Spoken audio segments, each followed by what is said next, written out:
Assalamualaikum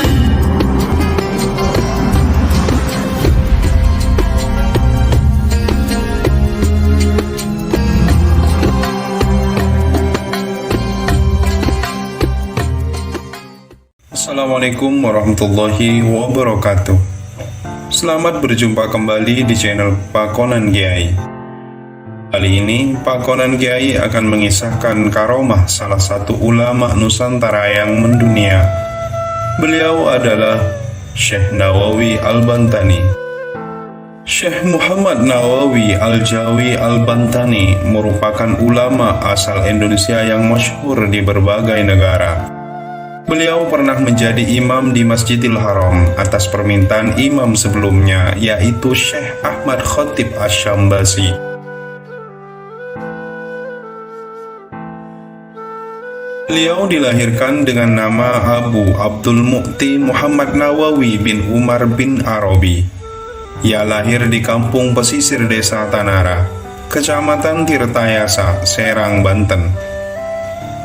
Pada tahun 1230 Hijriah atau 1815 Masehi. Ayahnya, Umar bin Arabi, merupakan seorang ulama di Banten. Jalur nasabnya bersambung dengan Sultan Banten pertama, yaitu Maulana Hasanuddin, yang merupakan putra Syarif Hidayatullah, Sunan Gunung Jati, Cirebon.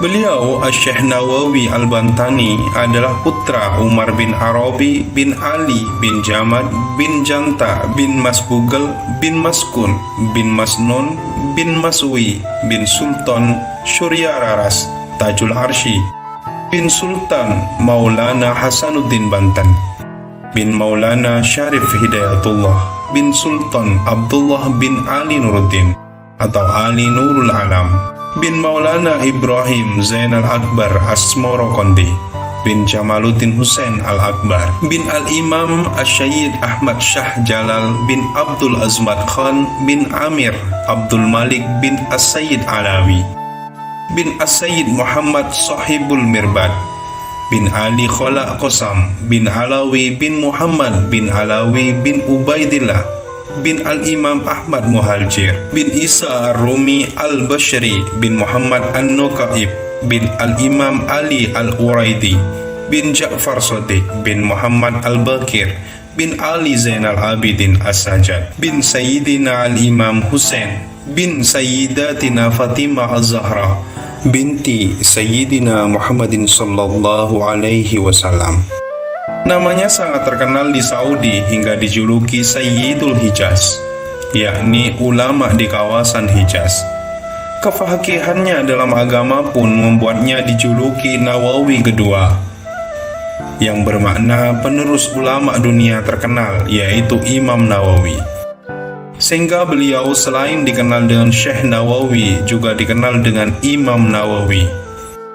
Kecerdasan Syekh Nawawi terlihat semenjak beliau kecil. Di usianya yang baru 5 tahun, materi-materi yang disampaikan ayahandanya yang merupakan guru pertama beliau sangat mudah beliau pahami. Sehingga pada usia 8 tahun, sang ayah mengirimkannya ke berbagai pesantren di tanah Jawa. Guru-gurunya yang masyhur di masa itu adalah Kiai Sahal, Banten, dan Kiai Yusuf Purwakarta. Karena kecerdasannya ini, di usianya yang belum mencapai 15 tahun, Nawawi muda telah mampu mengajar. Kemudian, pada usia 15 tahun, beliau menunaikan ibadah haji dan mukim di Mekah selama 3 tahun lamanya. Syekh Nawawi berguru kepada sejumlah ulama terkenal di Mekah di masa pemukimannya, di antaranya Syekh Sayyid Ahmad Nahrawi, Syekh Junaid Al-Batawi, Syekh Ahmad Dimyati, Syekh Muhammad Khatib, dan Syekh Ahmad Zaini Dahlan. Setelah bermukim di Mekah selama 3 tahun lamanya, Syekh Nawawi kembali ke tanah air. Kehadiran beliau rupanya membuat para penjajah Belanda kala itu gonjang-ganjing. Desas-desus pemberontakan kaum bersarung sering menggema di berbagai sudut tanah air. Pihak Belanda mencemaskan kehadiran Syekh Nawawi di Banten menjadi cikal bakal kembalinya gelora semangat pemberontakan. Situasi ini membuat Syekh Nawawi memutuskan untuk kembali ke kota Mekah. Kemudian, dia kembali belajar ilmu agama dan menetap kembali di Mekah. Dia tekun belajar selama 30 tahun lamanya, sejak tahun 1830 hingga 1860 Masehi. Manuskrip Syekh Nawawi disebar bebaskan, kemudian diterbitkan tanpa royalti. Sedikitnya 34 tulisannya juga masuk dalam Dictionary of Arabic Printed Book. Karya lainnya mencapai 100 kitab dari berbagai cabang ilmu Islam. Di antara kitabnya yang terkenal adalah Tafsir Marah Labid, Athimar Al-Yani'ah fi Ar-Riyada Al-Badiyah, Rasulullah, Al-Futuhat Al-Madaniyah, Tafsir Al-Munir, Tangkihul Qaul, Fathul Majid, Sulam Munajah, Nihayah Zain, Salalim Al-Fudala, Bidayah Al-Hidayah, Al-Ibris Al-Dani, Bugiyah Al-Awam, Futuhus Samad, dan Al-Aqdut Thamin. Tak sedikit dari karya-karyanya yang diterbitkan di Timur Tengah. Universitas Al-Azhar Kairo juga pernah mengundang Syekh Nawawi karena karya-karyanya yang digemari kalangan akademisi.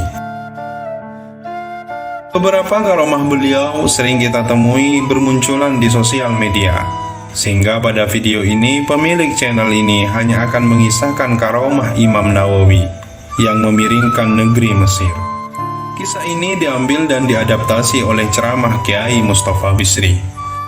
Seperti layaknya orang Asia pada umumnya, tubuh Syekh Nawawi Al-Bantani mempunyai tubuh kecil dibandingkan dengan tubuh penduduk Mesir yang mempunyai tubuh 2 kali lipat lebih besar dibandingkan orang Asia. Kala itu Imam Nawawi memasuki Masjid Al-Azhar Mesir. Perawakannya yang berbeda dengan perawakan orang Mesir, ditambah belangkon yang digunakan di kepalanya membuat orang-orang Mesir, terlebih anak-anak, menjadikannya lelucon dan pusat perhatian. Mesir kala itu memang sering memandang perawakan orang Asia sebagai orang yang lucu karena penampilannya dan juga tubuhnya yang dianggap mini.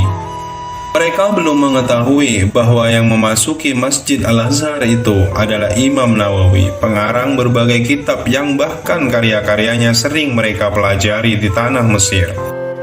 Syekh Nawawi atau Imam Nawawi Al-Bantani tampak sama sekali tidak memperhatikan pandangan orang-orang terhadapnya. Beliau tetap memasuki Masjid Al-Azhar dengan tenang walaupun orang-orang dan bahkan anak-anak kala itu sempat menarik-narik bajunya sebagai bahan candaan. "Shino," kata salah satu dari mereka. Yang lain menjawab, "Jawi." Syekh Nawawi tetap berjalan memasuki Masjid Al-Azhar. Setibanya di dalam masjid, Imam Nawawi melaksanakan sholat tahiyatul masjid. Beliau tafakur dengan tenang. Tiba-tiba beliau merasa gatal di bagian kepala. Beliau menggaruknya hingga belangkon yang dipakainya miring. Seketika negeri Mesir ikut miring mengikuti arah belangkon yang digunakan oleh Imam Nawawi ini. Subhanallah. Kemiringan tanah Mesir waktu itu dirasakan oleh penduduk Mesir, terlebih para penjual telur yang melihat telur-telur dagangannya pecah berhamburan. Syekh Nawawi masih tetap melanjutkan tafakurnya dengan masih dalam ketenangan. Para masyayikh Mesir saling mengemukakan pendapat mereka tentang kejadian yang dianggap aneh ini. Mereka curiga ada sesuatu yang tidak beres. Beberapa saat kemudian muncullah salah satu wali Allah yang mukasyafah mengetahui sumber permasalahan ini. Sang wali Allah ini akhirnya mendatangi Imam Nawawi yang sedang khusyuk bertafakur. "Permisi, Anda itu pangkatnya sudah tinggi, tapi digoda oleh anak-anak kok masih sakit hati," kata wali tersebut. Imam Nawawi terperangah, terkejut dengan kalimat seseorang yang mendatanginya ini. "Loh, ada apa ini? Kok tiba-tiba bahas sakit hati?" jawab Imam Nawawi. "Anda tadi kan digoda oleh anak-anak," terang sang wali. "Loh, siapa yang menggoda?" "Tidak ada yang menggoda saya," jawab Imam Nawawi. "Anda kan tadi disoraki," jelas lagi sang wali. "Nggak ada," jawab Imam Nawawi lagi. Sambil mengangguk, sang wali berkata, "Ya sudah," kata sang wali, menengahi jawaban-jawaban Syekh Nawawi yang tidak memperlihatkan akar perkataan sang wali ini. "Tolong sorban Anda dikembalikan dulu posisinya," terang sang wali melihat kemiringan belangkon yang digunakan oleh Syekh Nawawi. Karena di luar ikut miring, pinta sang wali melanjutkan kalimatnya. Akhirnya Syekh Nawawi mengembalikan belangkon yang dipakainya pada posisi yang tepat. Imam Nawawi tidak merasa karena beliau tidak memperhatikan hal-hal sepele seperti itu. "Saya nggak tahu, saya tadi merasa gatal saja di kepala," jawab Imam Nawawi. Beliau memang tidak merasa, tetapi kekasihnya yaitu Allah Subhanahu wa Ta'ala yang tidak terima. Memang benar kata Allah, "Barang siapa memusuhi waliku, aku mengumumkan perang dengannya." Semoga kita senantiasa dijaga dari perbuatan-perbuatan yang tidak baik kepada wali-wali Allah.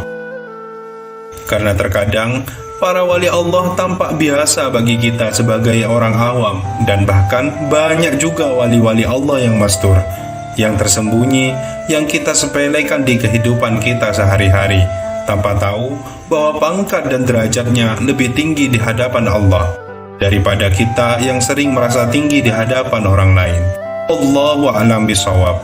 Wassalamualaikum warahmatullahi wabarakatuh. Sampai jumpa di video selanjutnya.